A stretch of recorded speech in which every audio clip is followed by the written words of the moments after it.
into our Cheers to the Lady Who section, where we shout out people doing dope shit and dope shit that's going on right now.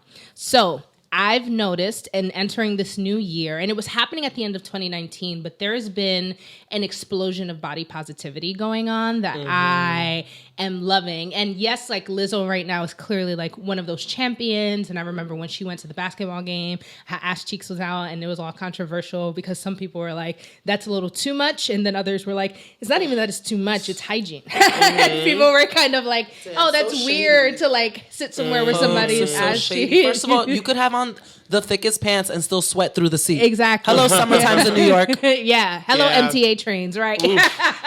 Swamp ass. Also, folks are not that clean, period. So who are you talking to? You probably don't. Never mind. Right. And so I remember that was the whole debate when that had exploded. But, you know, there's just even in like having somebody who is like Lizzo, who can be a champion for these sorts of things.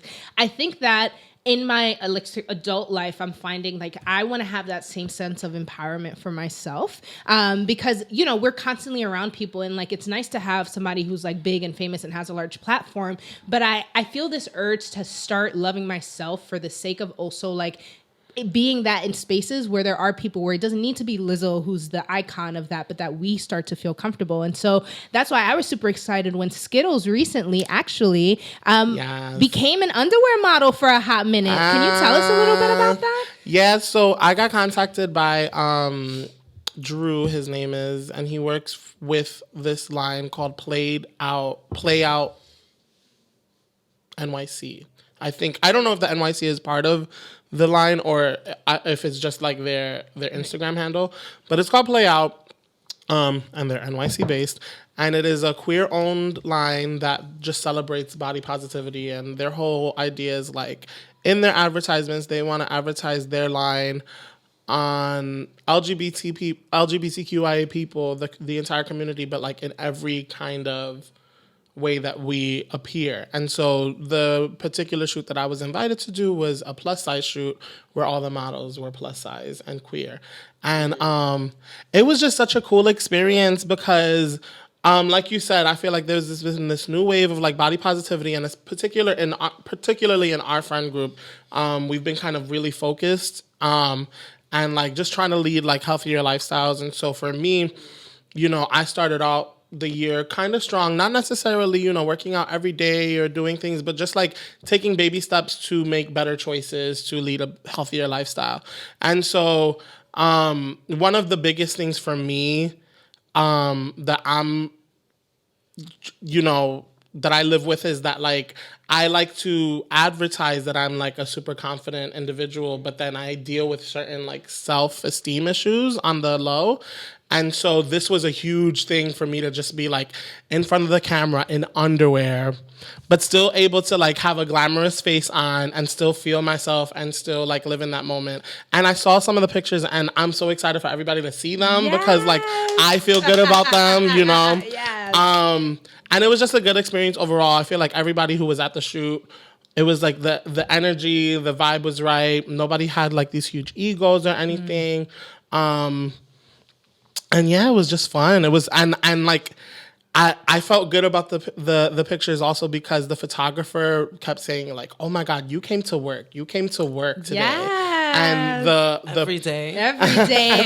Did you know who he was talking to? Right. And the owner of the line was also standing behind the photographer, and they were also like looking at the pictures pop up on the computer and like saying, "I love this one. I love this one. Oh my God, I love this one." So like, I'm so happy. I feel good about it. And it was just like a good like thing to start 2020 off. Yes.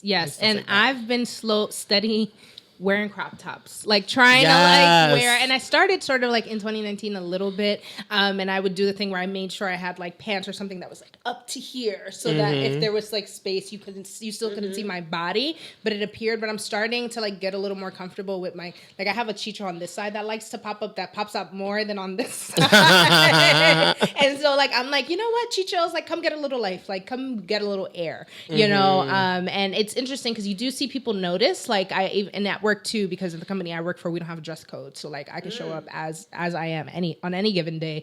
So like I could tell, like I'd be in places and people be like, there's a lot of white people at my job, and they just be like, looking at me and stuff, and I'd be walking around all jiggly and shit, and just perfectly fine. And you're a dancer, Megan, and so like I think that like growing up, I've always loved to dance, but I'm not the best at following choreography, and I think that a lot of the fear in which my stiffness in my body came from this place of feeling like I didn't look beautiful when I was dancing, like I didn't look like a ballerina, and when I was doing certain moves, like, or if I jumped around a lot, like my whole body's shaking. Well, I'm gonna tell you where that comes from, and you're not alone in that regard. It's because we've not only policed spaces for white bodies, but we've whitewashed concepts for white bodies. So you're not the only person who grew up not feeling beautiful when they dance, and it's because we've only focused on, not just in textbooks and in classrooms and in curriculums, but we associate Eurocentric Western forms as beautiful forms, even though, as they put them in textbooks, all other world dances have existed for far longer, where people dance with body parts that hang out, where people dance where they are smiling and their spines are moving and there's curvature and they use hips, and twerking is actually a dance movement. It's not just on hip-hop videos. So you're not alone in that regard, but I think it's important to note that we all look beautiful when we do dance. So and you travel a lot with your dancing. Do you ever find that there's like either a lack of appreciation in certain areas where you bring your style, or the opposite, where it's like a bigger appreciation because of the presentation of these sort of cultures? I've only ever experienced opposite. I've only ever gotten way more love abroad, especially in Latino communities, which is like the biggest manifestation of mine come to life. Literally, I was just on tour this summer in Ecuador with my dance company for our 8th season, and sold out. Like, I'm talking huge theater, Teatro Sánchez Aguilar in Guayaquil, Ecuador, sold out. Rave reviews, so much love, because I make work for Latino communities. But it was amazing, even like in, wealthier, aristocratic areas, to get the love, regardless of where everyone came from. Right. So even if I make political things that sort of challenge societal norms, not things, right? I focus on political agendas. These people were like, I could still relate. You made a piece about Hurricane Maria in Puerto Rico. We had the hurricane destroy, city of Manta here, and we can relate to natural disasters affecting.